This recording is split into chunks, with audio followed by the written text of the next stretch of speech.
Bias is the term used to describe the diagonal grain of the fabric. It is the grain that has the most flexibility and ability to curve and contour. When a strip of fabric is cut on the bias and used to clean finish the edge of a garment, it is called bias binding. Bias binding is most commonly used on necklines and armholes because their curved shape makes it difficult to finish with a classic hem without causing any buckling or puckering. We're going to be using a 1-inch strip of bias binding to bind our neckline. First, let's designate a wrong side to the body of our garment, and then we'll flip it over so that the right side is facing up. We're going to be placing our bias along our neckline and stitching it onto the neckline with a 1/4 inch seam allowance. Our bias binding strip is quite a bit longer than we actually need for this neckline, so it almost makes it a little bit easier for you if you start off with some excess length to your bias as you position it onto your neckline. So I have a little bit extra hanging off at the top, but then I'm aligning the edges on the right-hand side along the neckline. We're going to be stitching this at 1/4 inch seam allowance. We'll begin with a back stitch.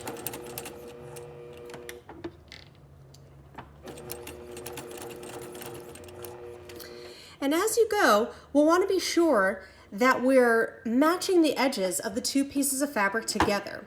What will really kind of help this be nice and straight is to take your neckline and carefully flex it into a straight line. But you want to be sure that you're not stretching it as you go.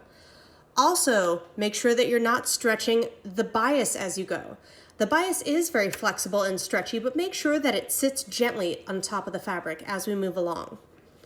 So bend the first little section into a straight line and place the bias neatly on top with the edges matched, and continue sewing at 1/4 inch seam allowance.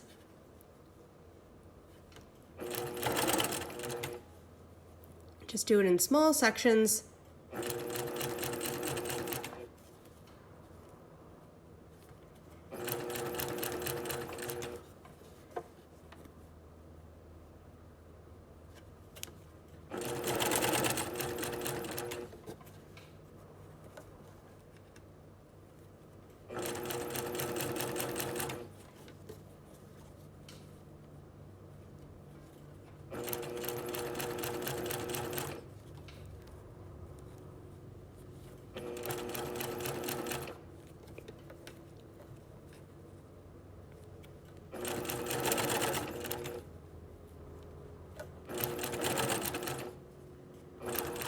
When you come to the very end, also finish with a back stitch.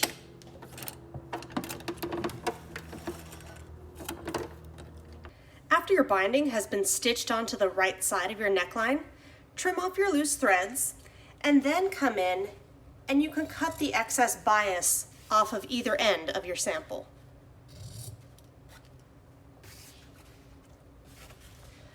We're going to be pressing our bias binding towards the inside of the garment in 2 stages before we stitch it down.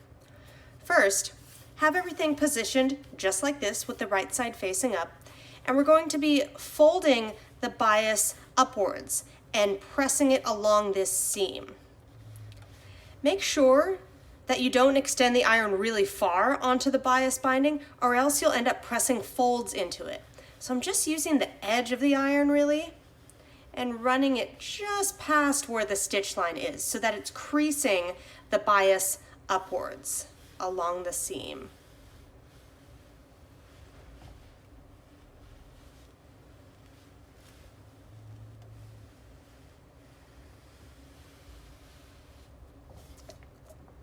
Next, flip your sample over. Now that the wrong side is facing up, we're going to first turn the bias and all of the seam allowance towards the wrong side. In doing so, you should end up with your seam line sitting exactly on the edge. This is where we're folding it, is right here along the seam.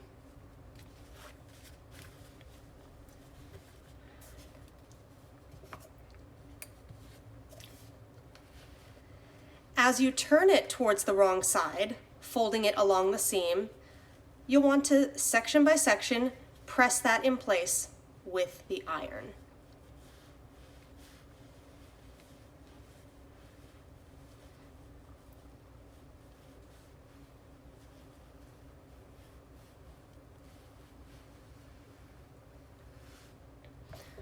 After you do this, you may even want to check it from the right side as well, and be sure that you don't see any of the bias trying to roll outward. You want, again, for your seam to be right at the edge, so that when this turns to the inside, we don't see any of the bias from the outside.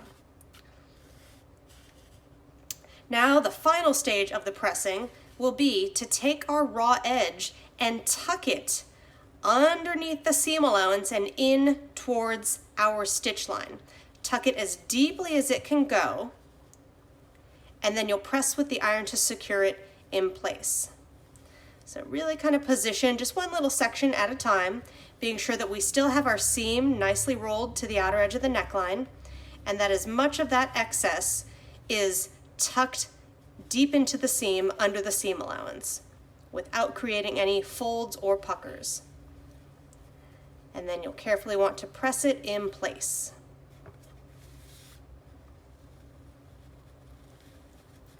So just tuck under and press. As you do this, you'll also want to be sure that your bias binding has a nice consistent width to it.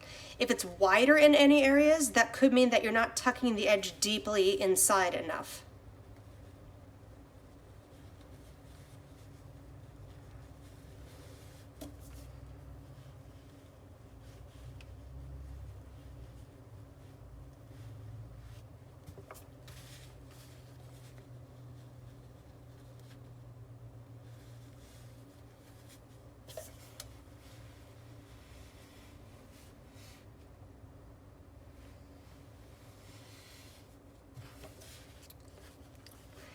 After your bias binding has been turned under and pressed, it'll now be time to edge stitch along the outer fold. With the wrong side of our sample facing up, which is the side that the binding is turned to, we're going to be edge stitching. So that means stitching about a 1/16 of an inch over from the fold. It doesn't have to be a measured 1/16 of an inch when you're edge stitching, but it basically means stitch as close to the edge as you can get without falling off of the edge. Ultimately, the closer you can stitch to that fold, the neater and nicer and more professional your garment will look. So sometimes that could mean following the inside edge of the presser foot, rather the inside of the toe, as we call it. But if that is too far spaced away, then you may have to find a different part of your presser foot depending on the type you have. Some sort of guideline that you can follow with this folded edge of the fabric that will allow your stitch line to be very, very close to it without going off of it. No back stitching is needed for our edge stitching, so we'll just go right on in.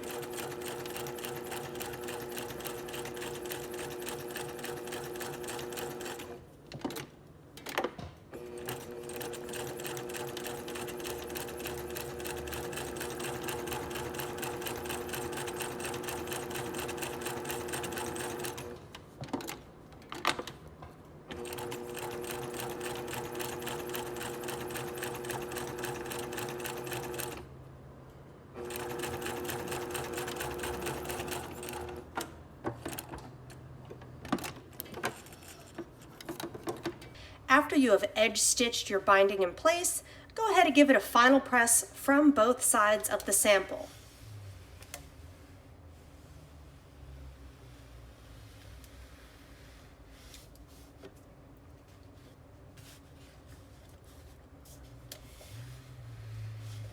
Giving it a final press will always help to just sort of smooth things out and help your stitches settle and get rid of any little bubbles that you've accumulated along the way.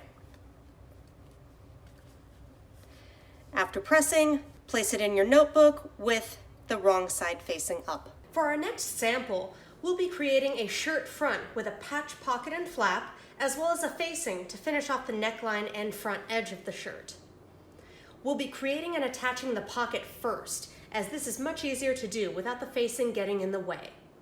We're going to begin by sewing our patch pocket. First, we'll designate a wrong side, then flip it over so that the right side is facing up.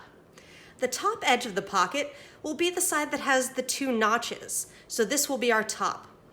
Along the top edge of the pocket, with the right side facing up, you are going to measure and mark a line 1/4 of an inch from the edge.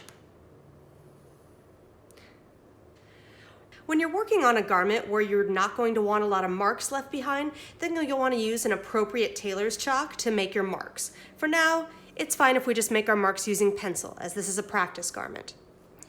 After marking 1/4 of an inch along the top edge, you are then going to mark a 1/2 inch line around the 3 remaining sides. So that's 1/2 inch on the left, 1/2 inch along the bottom, and 1/2 inch along the right side. Take your patch pocket over to the iron, and what we're going to do is find that 1/4 inch line that we created on the top edge of the pocket. We're going to be pressing that 1/4 inch towards the wrong side of the pocket. So I'll flip it like this, with now the wrong side facing up, and fold my pocket along the 1/4 inch line of the top edge. I can crease it first by hand, and then come in and set it using the iron.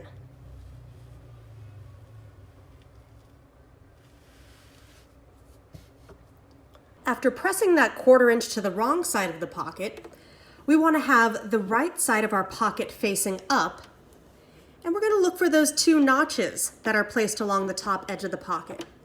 Take that upper edge and fold it to the right side, making your fold be right where each notch is. So fold over here, fold at the notch over here. It should look like a little accordion fold created along the side. And when it's in this position with the right side of the pocket facing up, I should see also that little 1/4 inch that I pressed to the wrong side on top as well. We're going to be stitching at 1/2 inch seam allowance just from the very upper fold to the bottom of this fold of our 1/4 inch that was turned under. And we want to do a nice little back stitch at the beginning and end. So I'm starting just a little ways below the upper fold. First I'll sew backwards to the top and then come forward at 1/2 inch seam allowance just to that lower fold, and go backwards and repeat the same thing for the other side. For sewing the other side, you can sew it in the opposite direction so that you're still able to align the edge of your fabric here with the guidelines on the throat plate that are off to the right of the needle. So I'll start a little ways down from the fold, go backwards until I drop off the fold, come forward at 1/2 inch seam allowance until I'm at the very bottom, and backstitch. The next step will be to take this upper folded edge of our pocket, and we want to invert our pocket now so that we're pushing these little corners outward.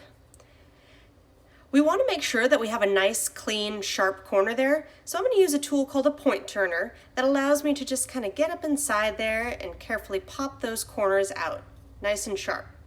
If you don't have a point turner, then you can use a pencil or any other sharp but not too sharp device.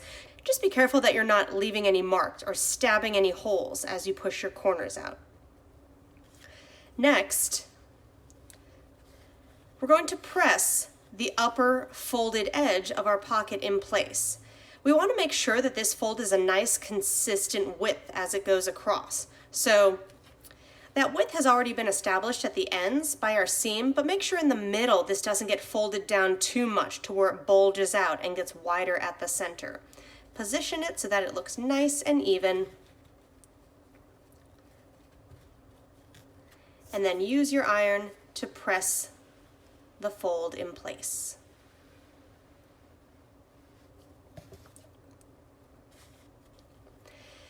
Next, we can already see that doing that little corner seam has caused our sides to fold under naturally at the 1/2 inch mark. But we're going to use that guideline we drew and continue to press a nice even 1/2 inch under all the way down. So just make sure it's folded right on your line and press both sides.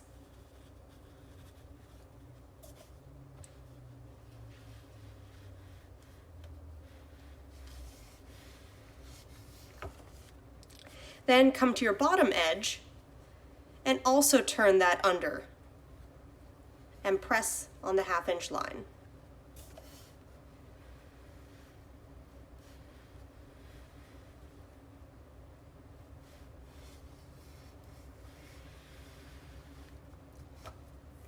After pressing the sides and bottom under, flip your pocket over to the right side. We're going to do one more thing in our pressing that'll really give us a nice finish on the bottom corners, since we weren't able to create that same little corner seam that we did at the top. See how along the bottom corner here, this little bit may want to peek out as we're sewing our pocket in place? We don't want to see that. So flip your pocket back with the wrong side facing up, and you're going to unfold the creases that we already have pressed. Come to this corner, and right here at this point where both of the press lines cross each other, fold that corner upwards at a 45-degree angle so that your 45-degree crease that you're creating is passing right through the intersection of the two creases you already have. You'll then press that corner upwards, then repress the side and bottom. And you should see how these two folds come nicely together and just kiss right in the middle.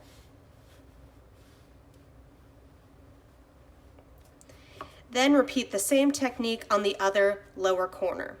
So unfold everything, refold at a 45-degree angle, right where the two initial folds are meeting, and press the corner. Then refold the bottom and side and press the corner again.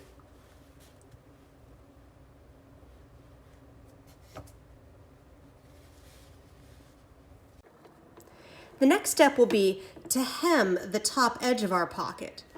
We're going to be doing an edge stitch right along the fold of the top edge of the pocket. And we'll want to have a precise little back stitch at the beginning and end. So position yourself so that you will be edge stitching about a 1/16 of an inch above the fold, and also starting about a 1/4 of an inch down from the top edge of everything. We're going to back stitch exactly to the very beginning, and then come forward, guiding the fold along our preferred edge stitch guideline, which in this case is the inside edge of my presser foot. Come just down to the very bottom and finish by going in reverse for just 3 or 4 stitches.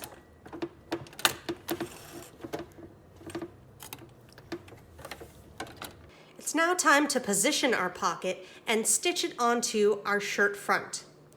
The 2 drill holes marked on here are meant to indicate where the upper corners of the pocket will be placed.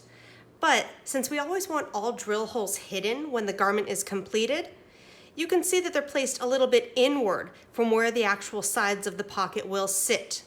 So we're going to give ourselves little marks, little guidelines that will really indicate to us exactly where we want to position the upper corners of our pocket. Our pocket is going to sit a 1/4 of an inch outside as well as above each drill hole. So I'm going to come to this first one and mark a 1/4 of an inch outside of it. So a little line, just like that. And then I'll do the same thing on this drill hole. So I'll mark a 1/4 of an inch outside of it.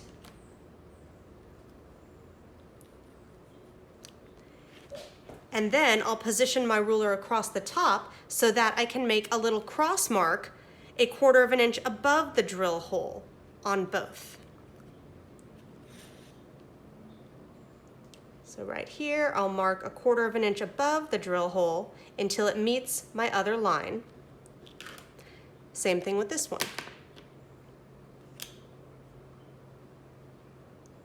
1/4 of an inch above.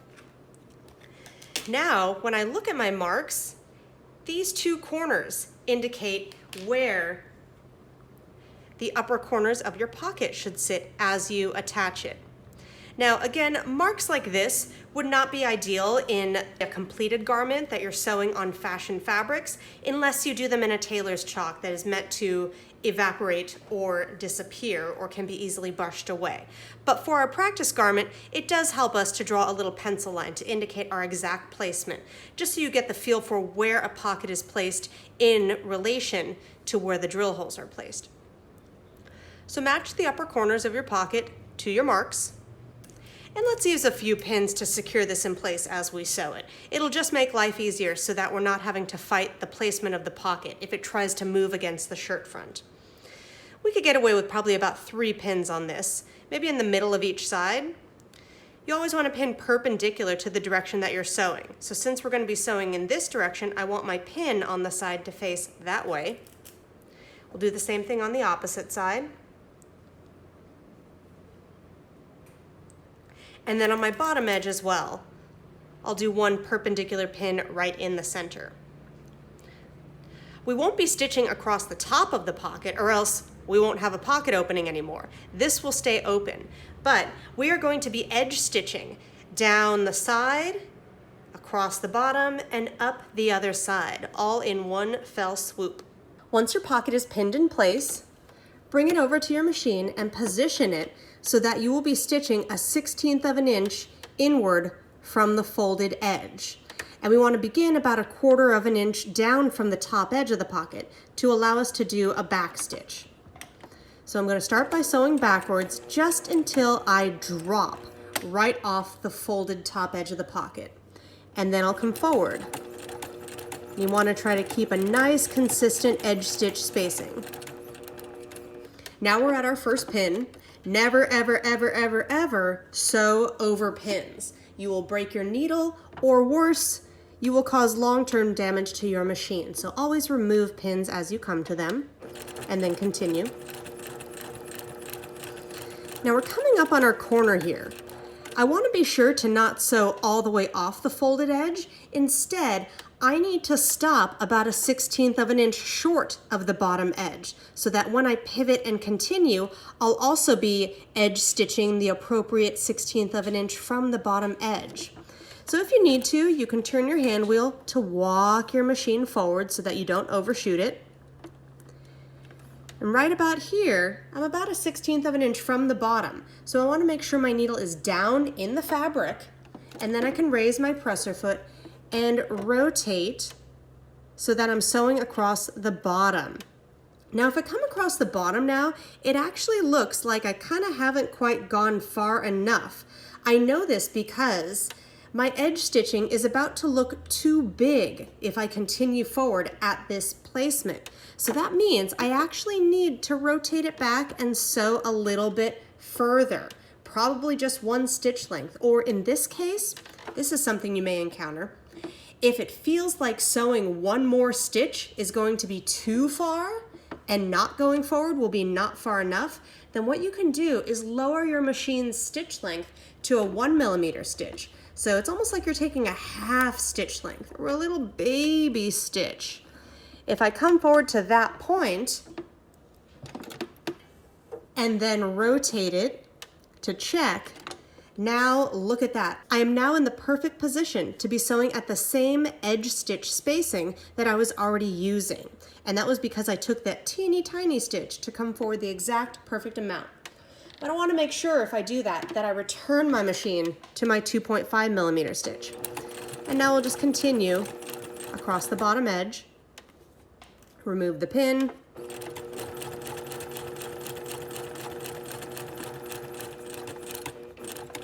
coming up to my next corner, so I will walk it forward 1 and maybe, nope, I think that will be too far. So I'm gonna go back to where I was, lower my stitch length, and again, take that tiny little baby stitch so that as the needle is down and I raise my presser foot and turn, yes, now I'm at the perfect spacing to continue edge stitching all the way to the top. So I'm back to my 2.5 millimeters and continuing.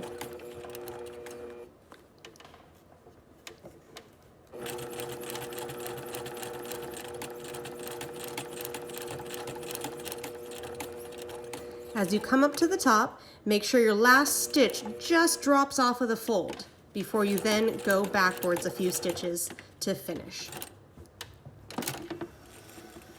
Next, we'll be sewing the flap for the pocket. So take 2 pocket flap pieces and place them on top of one another, matching them around all edges. We're not going to be sewing along the top edge, but we will be stitching around the remaining sides at 1/4 inch seam allowance, back stitching at both ends. So making sure everything is all lined up, I'll begin right here. Start with a back stitch and then continue forward, stitching at 1/4 inch seam allowance. When we come up to this corner, we want to be sure that we also don't sew all the way off the edge. Instead, we need to stop a 1/4 inch from the bottom edge so that when we pivot and come to the next side, we are also continuing to sew at that 1/4 inch. So let's see, if I come forward one more stitch with the needle down, I'll raise my presser foot and turn, and I want to check that when I lower the foot, will I be at 1/4 inch seam allowance? Yes, I am. So that means I can continue. This, though it's a very gentle corner, is still a corner, so we want to give it the same treatment. Stop a little sooner than you think you need to before you come to the bottom edge, and then rotate. See when you lower your presser foot if you're still going to be sewing at 1/4 inch. And if it all looks good, then continue.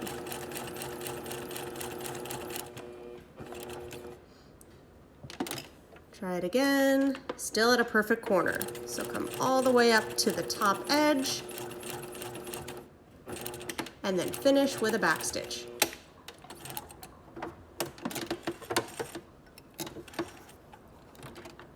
After you've stitched around your pocket, we're going to be turning the whole thing right side out and pressing. But first, we want to remove a little bit of excess fabric from all of these corners by clipping them.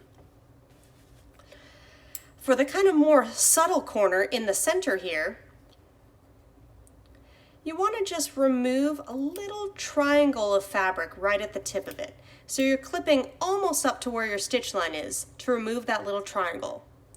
On the outer corners here that are a little bit sharper, we want to come and snip right across the corner almost to our stitch line, but not close enough that we actually cut our stitches. You want your trim to end about a 1/16 of an inch away from the actual corner of your seam line. Do the same thing on this side, so just cut right across, almost but not all the way to your stitches. Next, take your pocket flap and invert it so that it is now right side out. And then use your point turner or your preferred alternative point turner tool to push out your corners nice and sharp. There's one.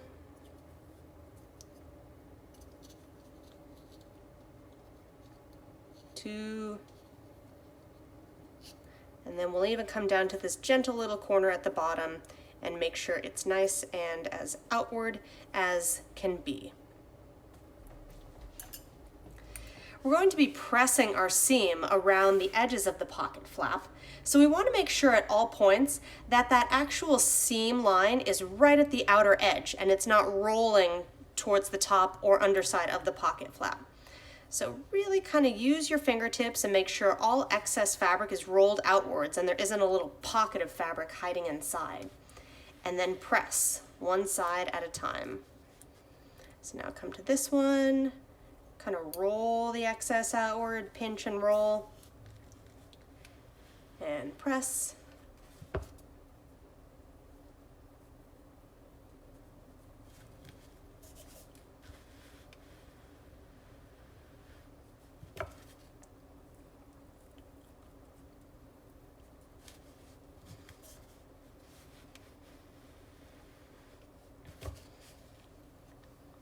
After pressing our pocket flap, we're going to follow up by doing a 1/4 inch top stitch around all sides except the top, which will still remain open. We call it top stitching whenever it is visible from the outside of the garment and we are stitching through all layers. You'll see this a lot on denim, where they'll do a top stitch in a contrasting thread color. So starting at the very top edge here, I'm going to guide my seam here along the 1/4 inch line. And typical with top stitching in general, it's really not as necessary to back stitch it. So I'm just going to start and come right on down. Just like when we sewed our seam, we have to make sure that we pivot at the appropriate place, which means stopping a 1/4 inch below the end. And we need to see that when we rotate it, we're continuing to sew at a 1/4 inch.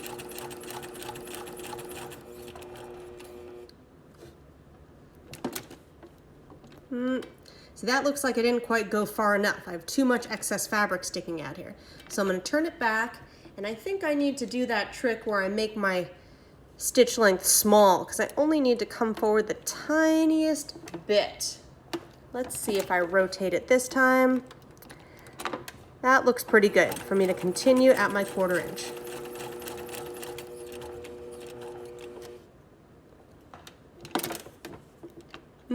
Not quite. Let's try the same thing. Little stitch. Placement looks good, so I'm going to make sure my stitch length is back to normal and continue to the end.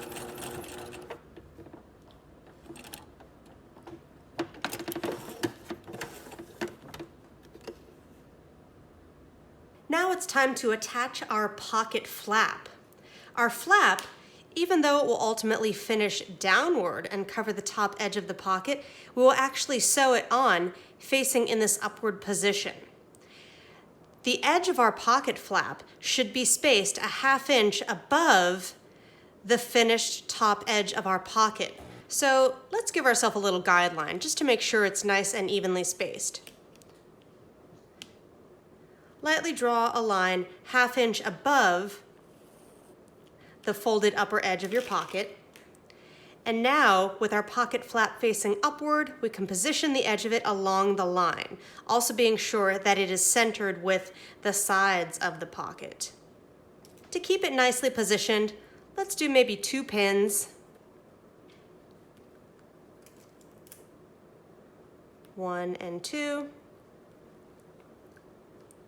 And now we'll be ready to sew right across, which we will do at 1/4 inch seam allowance from the edge of the flap. I'm going to position my pocket flap so that the edge here will be following along the outer edge of my presser foot, or 1/4 inch seam allowance. As per usual, I'll start a little ways down from the top edge because I want to have a back stitch at both ends of this.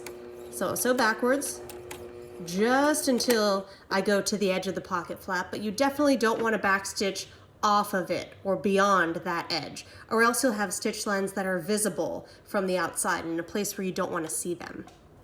Continue forward. Remove your pins as you come to them.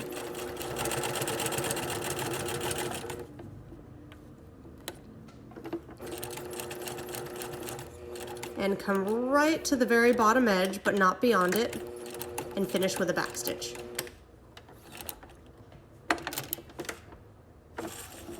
Before we take our pocket flap and press it downwards toward the pocket, we want to trim away 1/2 of this seam allowance. That way, when we fold it downward and stitch it in place, we'll enclose this raw edge and not have any threads peeking out. So take your fabric shears and just carefully trim about 1/2 of it away. So you're leaving about 1/8 inch. Next, take your pocket flap and fold it downwards, being sure that your fold happens right where your stitch line is and that you're not pulling the pocket flap too far and having it crease in the wrong place. So right where your seam line is, fold it downwards. And I'm just creasing it by hand first. Makes it much easier when I come in with the iron because it's already partway positioned. So now we can just press right over the top of it to seal it in that downward position. And after pressing, we're going to finish it off completely by stitching 1/4 inch down from our seam. We're going to start right here, and at 1/4 inch below the top of the flap, we'll stitch all the way down, and that will keep it permanently held in the downward position. So coming right in from the edge here, I want to be sewing 1/4 inch down from the seam that we just did to attach the flap onto the shirt front. Also beginning and ending with a back stitch. Go backwards right to the beginning and continue forward at 1/4 inch seam allowance.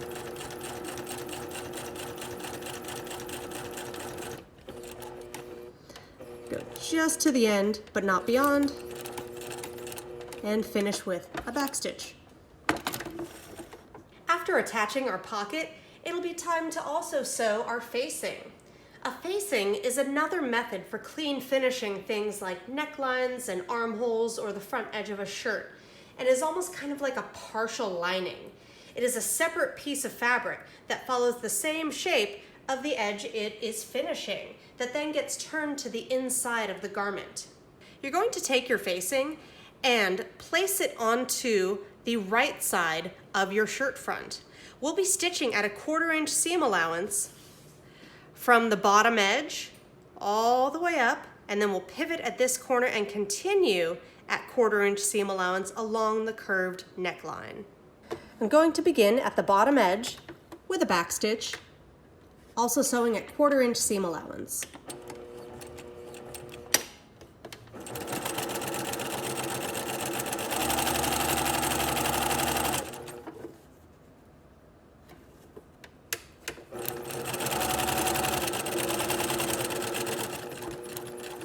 I want to carefully approach this corner, being sure that I stop at the right point, so that when I pivot and continue up the curved neckline, I am still sewing with my 1/4 inch seam allowance. When you're sewing a curve and you want to keep your seam allowance consistent, it's not necessary for your line to be matched up to the edge of the fabric way down here. The only important point is that it is matched to your 1/4 inch, or whatever line you're trying to follow, directly across from the needle. So that is the point that I'm looking at as I carefully rotate my 1/4 inch seam allowance.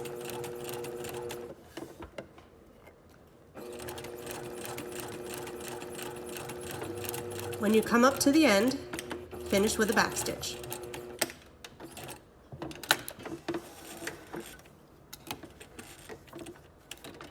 After attaching our facing, we'll want to apply understitching along the seam. Understitching involves edge stitching the seam allowance onto the part of the garment that ultimately ends up on the inside. In this case, that would be the facing. It helps to provide a sharper finished edge to the garment, as well as keep the facing from trying to roll back to the outside. To begin our understitching process and help us out before we sew, we'll want to press the seam allowance to the side that we're sewing to, which in this case would be the facing. So I want to open my seam up,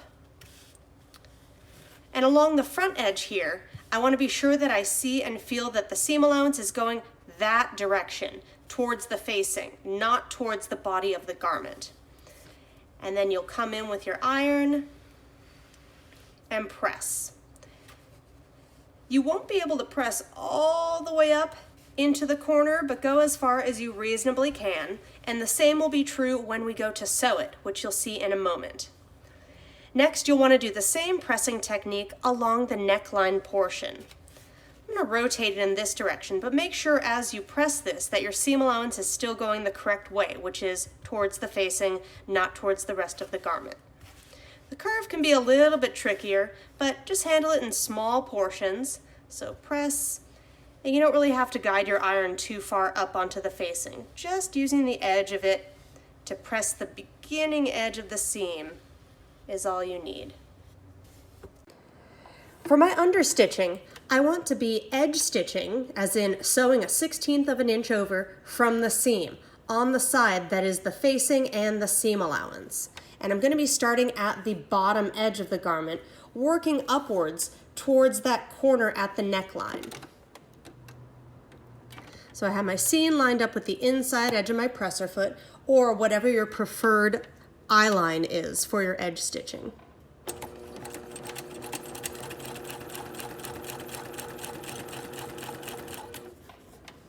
Just gonna sew right on up, being sure that I pull the seam open, although the pressing has already helped us with that.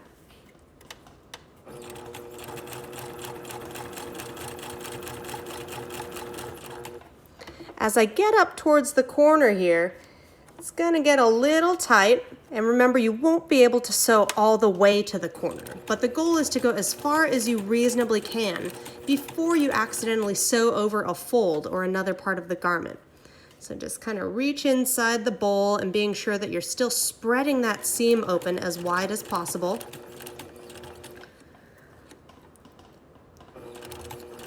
Adjust it bit by bit as you go, but when you don't think you can go any further, then this will be the point to stop and just go a couple stitches in reverse to secure it before finishing.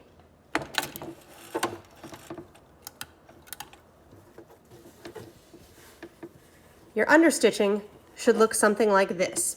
See how we stitched just a 1/16 of an inch above the seam so that I'm stitching the seam allowances onto the facing.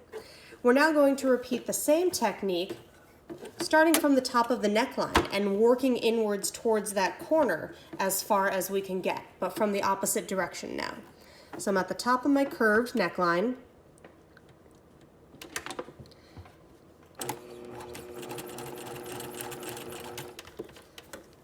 And for the curve, definitely handling it in smaller portions is the better way in terms of being able to pull everything nicely open as you go.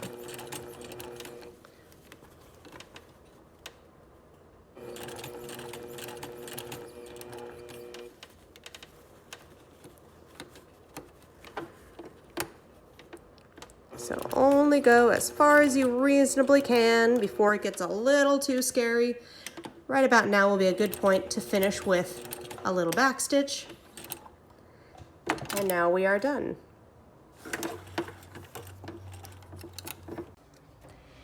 Before we can take our facing and flip it all the way to the inside of the garment and press, we want to come to our little corner here and give it the corner clipping treatment to remove some of the excess fabric there before we invert it and press.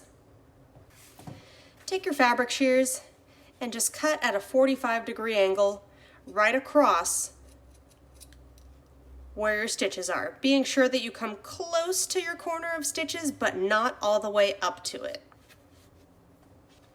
Then you'll flip it right side out and use your point turner to get up inside the corner and make it nice and sharp.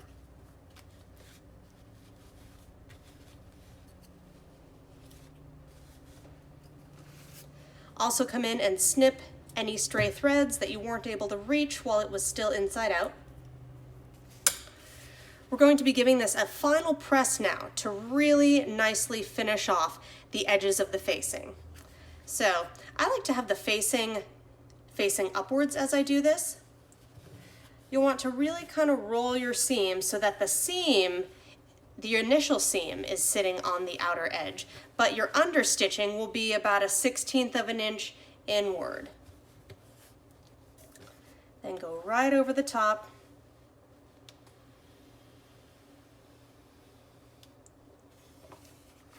And continue the same pressing up onto the neckline.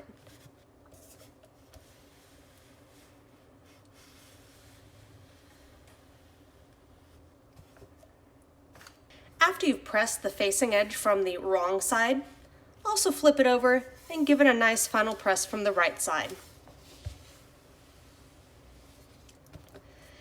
You'll then present this in your sewing notebook with the right side or the pocket side facing upward. Our next neckline treatment will be a V-neck facing. This piece will indicate the main body of the garment, and this one is the facing. We'll start by indicating a wrong side on both.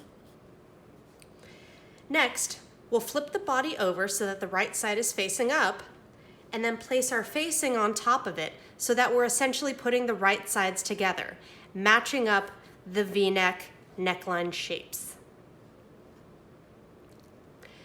The main challenge with this one is simply knowing exactly where to pivot down here at the V point of the neckline. We'll be stitching along the neckline at a 1/4 inch seam allowance, since that's the designated seam allowance for any facing application. But when we come down here to the point, it can be a little tricky to tell when we need to pivot and come up the other side. So we're going to give ourselves a little guideline just down at the bottom here that will indicate our exact pivot point. Take your ruler and align the 1/4 inch line with the edge of your fabric on one side of the V, and we'll just draw downward on the edge so that we're marking a 1/4 of an inch from the edge of the fabric. Then we'll come do the same thing on the other side, and we'll see where those lines meet. So I'm not worried about this upper portion up here. I'm just looking at an inch or so above the point of the V and drawing a 1/4 of an inch from the edge. And right there, where my two lines meet, that will be my pivot point when I'm sewing. I'm going to begin at the top of my neckline with a back stitch. And again, we are sewing this at 1/4 inch seam allowance. So I'll first sew backwards and then come forward along the neckline.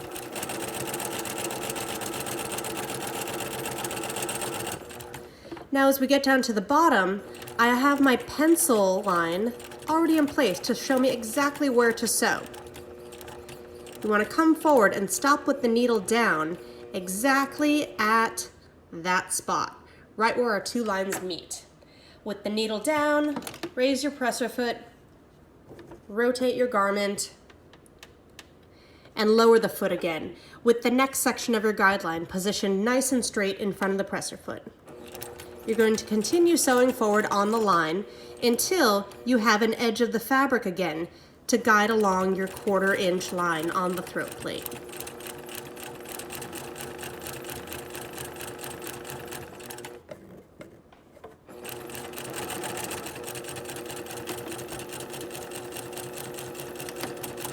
Finish with a back stitch. After stitching our facing onto the body of our garment, we're going to be understitching this seam to help the facing stay ultimately rolled to the inside of the garment. We'll be pressing our seam allowance towards the facing before we edge stitch it.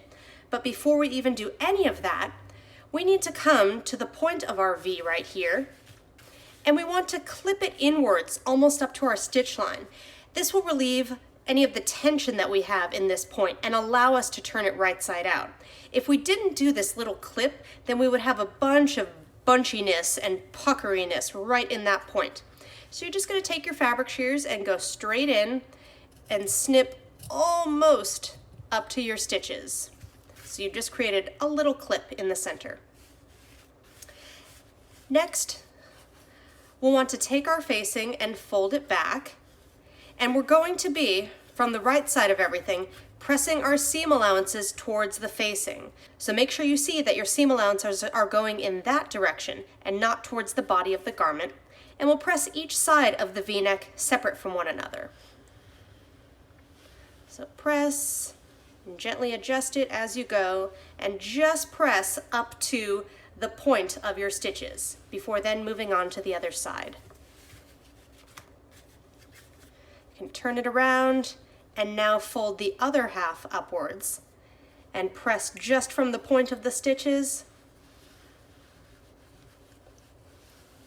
upwards toward the other side. Now we'll be ready to understitch at the sewing machine. For our understitching, we'll be sure to edge stitch a 1/16 of an inch over from our seam, being sure that we're sewing on the side with the facing and attaching the seam allowances to it.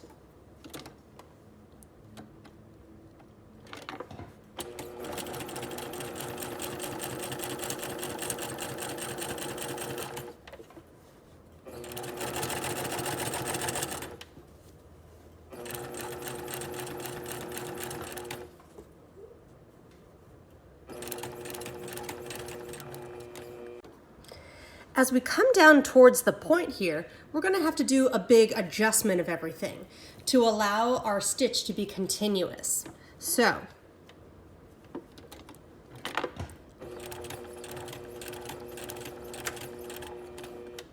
When you're almost up to the point, what you're going to do is make sure that your needle is down in the fabric, and you will raise your presser foot and grab all this underneath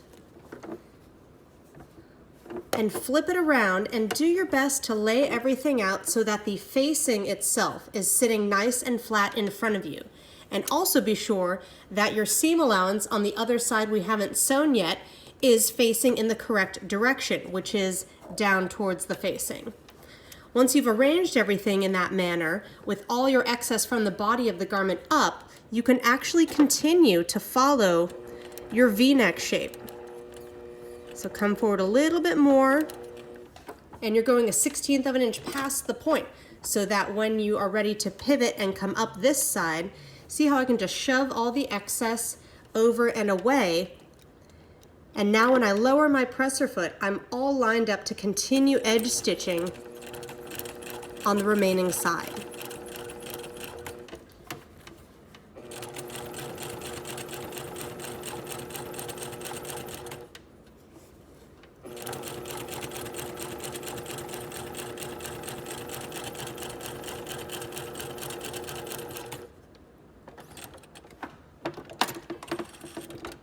After the edge stitching is completed, we can now take our facing and roll it towards the wrong side of the garment and give a final press along the finished neckline edge.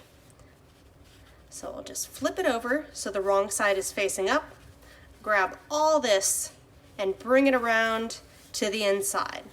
It should do so nice and cleanly if your understitching is already done and you clipped your point thoroughly.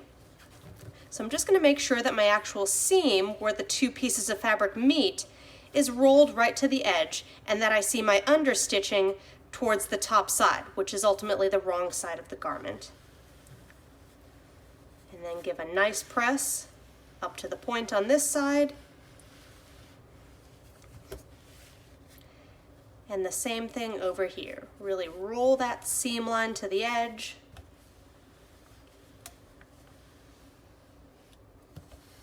And press.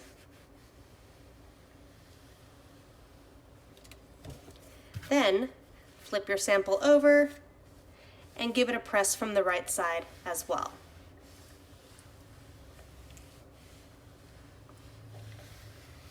If you notice any little puckers and folds coming down from the point of your V-neck, that simply means you haven't clipped it far enough. So you may need to turn it back and clip it just a hair deeper and then check it again. It should be free of puckers and bunchiness.